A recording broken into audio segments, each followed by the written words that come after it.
नमस्कार दोस्तों, मेरा नाम है आयुष और आज हम बात करने वाले हैं HDFC बैंक के बारे में। दोस्तों, ये जो कंपनी है इसका इंट्रोडक्शन देने की मुझे ज़रूरत बिल्कुल भी नहीं है। आप सभी लोग जानते हैं HDFC बैंक क्या है, क्या करती है, कितनी बड़ी कंपनी है। फिर भी अगर हम इस कंपनी का मार्केट कैप देखें तो इस कंपनी का मार्केट कैप 7,60,000 से भी ज़्यादा का है और जो अभी करंट जो शेयर प्राइस है वो 1380 रुपये के आसपास का है। और दोस्तों, अगर मैं HDFC बैंक की सर्विसेज की बात करूं तो बैंकिंग में जितनी भी सर्विसेज होती हैं सारी सर्विसेज प्रोवाइड करते हैं। किसी भी प्रकार का लोन हो, ये सारे लोन्स जो हैं अपने कस्टमर्स को देते हैं। तो कंपनी बहुत बड़ी है, इंडिया का सबसे बड़ा प्राइवेट सेक्टर बैंक है HDFC बैंक।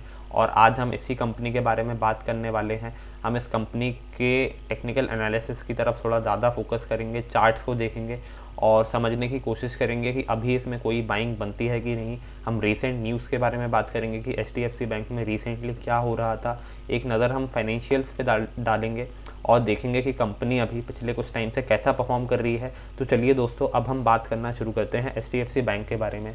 दोस्तों, अगर आपने हमारे चैनल को अभी तक सब्सक्राइब नहीं किया है तो प्लीज़ सब्सक्राइब करें हमारे चैनल को और लाइक कीजिएगा इस वीडियो को अगर वीडियो पसंद आता है तो। चलिए दोस्तों, अब हम एनालिसिस शुरू करते हैं। अगर मैं HDFC बैंक लिमिटेड की बात करूं तो यहाँ पे आप देख सकते हैं जो वनडे में रिटर्न्स हैं वो 0.60% है। अगर 1 वीक के रिटर्न्स की बात करूं तो जो रिटर्न्स हैं वो नेगेटिव में 3.52% है।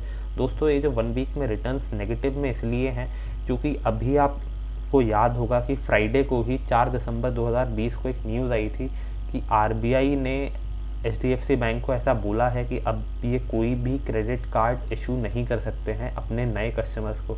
तो यानी कि अब जो एग्जिस्टिंग कस्टमर्स हैं सिर्फ उन्हीं को ये क्रेडिट कार्ड सर्विसेज प्रोवाइड कर पाएंगे। अपने जो भी नए कस्टमर्स हैं उन्हें किसी भी प्रकार की क्रेडिट कार्ड सर्विसेज प्रोवाइड नहीं कर पाएंगे। तो इसका इस कंपनी की अर्निंग पे थोड़ा सा इम्पैक्ट पड़ सकता है। और अगर मैं 1 मंथ के रिटर्न की बात करूँ तो जो रिटर्न्स है वो 8.75% है। अगर मैं 1 ईयर की बात करूं तो जो रिटर्न्स हैं वो 11.23% है। अगर मैं 5 ईयर्स की बात करूं तो जो आप रिटर्न्स देख सकते हैं वो 161% है। और अगर मैं मैक्सिमम की बात करूं तो जो रिटर्न्स है वो 8,300% से भी ज़्यादा है। दोस्तों, ये कंपनी बहुत पहले से लिस्टेड है, 2000 सन पहले से भी लिस्टेड है। तब इसका शेयर प्राइस 17 रुपये के आसपास हुआ करता था। और आप देख सकते हैं कि जो रिटर्न्स हैं इतने ज़्यादा इसलिए हैं क्योंकि बैंक भी बहुत जल्दी ग्रो हुआ है। और जो अभी RBI ने बैन लगाया है क्रेडिट कार्ड इशू करने का, वो भी इसी वजह से लगाया है क्योंकि बैंक इतनी जल्दी ग्रो हो रहा है कि इस कंपनी की जो टेक्नोलॉजी है वो ये अपग्रेड नहीं कर पा रहे हैं उस फास्ट स्पीड से। इसलिए कभी कभी कस्टमर्स को जो है प्रॉब्लम होती है नेट बैंकिंग जैसी सर्विसेज को इस्तेमाल करने में। और यही रीज़न है कि HDFC बैंक को बोला गया है अपने IT नेटवर्क को बहुत स्ट्रॉन्ग करने के लिए।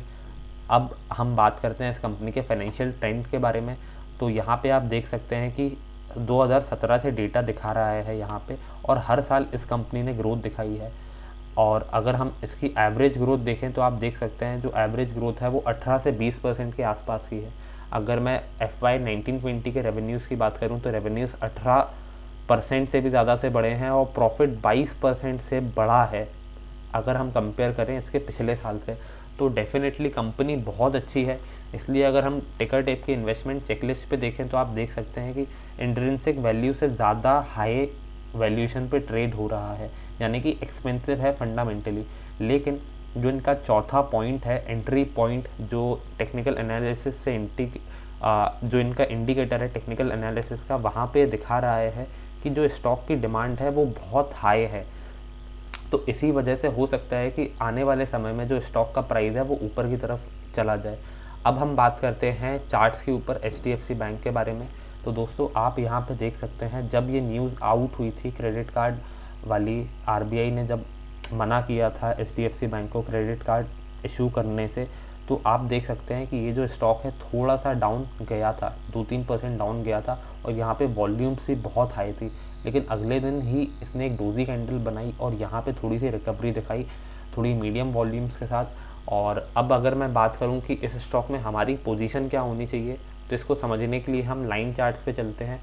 यहाँ पे आप देख सकते हैं कि जो स्टॉक है वो 1370 रुपये के आसपास एक सपोर्ट ले रहा है। शॉर्ट टर्म सपोर्ट ही है ये, लेकिन यहाँ पे सपोर्ट ले रहा है। और अगर मैं 1 मंथ पे इस चार्ट को लगाता हूँ तो आप देख सकते हैं कि स्टॉक जो है अपने ऑल टाइम हाई पे ट्रेड कर रहा है। तो स्टॉक बहुत ही ज़्यादा एक्सटेंडेड है, बहुत ऊपर की तरफ जा रहा है। तो दोस्तों अगर ये स्टॉक आपके पास रखा हो तो आप डेफिनेटली इसको होल्ड करें, लेकिन मैं अभी किसी भी प्रकार की फ्रेश बाइंग की रिकमेंडेशन आपको नहीं दूंगा, क्योंकि दोस्तों स्टॉक बहुत ऊपर ट्रेड कर रहा है। हो सकता है एक करेक्शन आए और स्टॉक 1100 के लेवल पे आपको मिल जाए, 1150 के लेवल पे मिल जाए। उस टाइम पे इस पर बाइंग करना बहुत समझदारी वाली बात होगी, क्योंकि शॉर्ट टर्म में आपको 8-10% से ज़्यादा रिटर्न मिल नहीं सकते। लेकिन अगर आप इस कंपनी में थोड़ा लॉन्ग टर्म इन्वेस्ट करते हैं, साल 2 साल 3 साल 5 साल, तो आपको बहुत अच्छे रिटर्न्स इस कंपनी में मिल सकते हैं, क्योंकि कंपनी फंडामेंटली बहुत स्ट्रॉन्ग है। तो दोस्तों अगर आपके पास ये स्टॉक रखा है तो आप डेफिनेटली होल्ड करें, लेकिन मैं किसी भी फ्रेश बाइंग की सलाह नहीं दूंगा। ये थी आज की छोटी सी वीडियो HDFC बैंक के बारे में। वीडियो के नीचे कमेंट करके बताइएगा कि वीडियो कैसा लगा आपको। लाइक कीजिएगा इस वीडियो को अगर वीडियो पसंद आता है तो। Thank you for watching this video.